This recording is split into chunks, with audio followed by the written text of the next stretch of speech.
Venezuela निवेश के लायक नहीं, कैसे निकालेंगे तेल? यूएस कंपनियों ने ट्रंप के सामने रख दी चुनौती।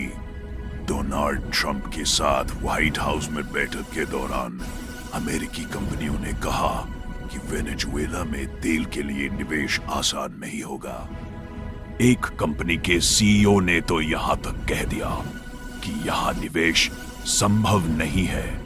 अमेरिकी राष्ट्रपति डोनाल्ड ट्रंप ने कंपनियों के सामने वेनेजुएला के तेल उद्योग को पुनर्जीवित करने का प्रस्ताव रखा है, जिसे लेकर शुक्रवार को व्हाइट हाउस में एक मीटिंग हुई। इस बैठक के दौरान एक्सॉन मोबिल के सीईओ डेरिन वुड्स समेत कई कंपनियों ने यहां निवेश को लेकर समस्याओं के बारे में बताया। डेरिन वुड्स ने साफ तौर पर कहा कि वर्तमान में यह लैटिन अमेरिकी देश निवेश के लिहाज से लायक नहीं है। उन्होंने आगे कहा कि इन इंफ्रास्ट्रक्चर और कानून व्यवस्था में महत्वपूर्ण बदलाव करने होंगे।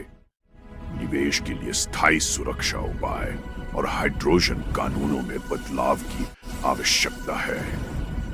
उन्होंने कहा कि एक्सॉन मोबिल ने पहली बार एक 940 में वेनेजुएला में प्रवेश किया था और उसकी संपत्ति 2 बार जब्त किया जा चुका है, जिस कारण कंपनी सोच समझकर कदम रखना चाहती है।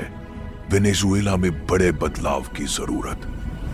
कंपनी के सीईओ ने कहा कि आप कल्पना कर सकते हैं कि तीसरी बार फिर से प्रवेश करने के लिए यहां पर कई तरह के बदलाव की आवश्यकता होगी, खासकर ऐतिहासिक स्वरूप और वर्तमान स्थिति को देखते हुए कई बदलाव जरूरी हैं।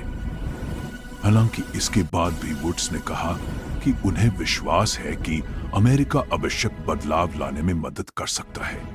जांच के लिए जाएगी एक टीम। वुड्स ने कहा कि उन्हें उम्मीद है कि एक्सॉन जल्द ही वेनेजुएला में तेल अवसंरचना की स्थिति का आकलन करने के लिए एक तकनीकी टीम भेजेगी। डेरिन वुड्स ने कहा कि कंपनियों को किसी भी निवेश से पहले संभावित लाभ के बारे में जानकारी हासिल करनी होगी। एक्सॉन मोबिल के सीईओ ने कहा कि आखिरी सवाल यह होगा कि वित्तीय नजरिए से सुरक्षा उपाय कितने टिकाऊ है, इसका लाभ कैसा दिखता है, वाणिज्यिक व्यवस्थाएं और कानूनी ढांचे क्या है। वेनेजुएला में निवेश पर निर्णय लेने से पहले इन सभी चीजों को व्यवस्थित करना होगा। मधुमक्खी के छत्ते की तरह खड़ी है कंपनियां, ट्रंप का दावा है।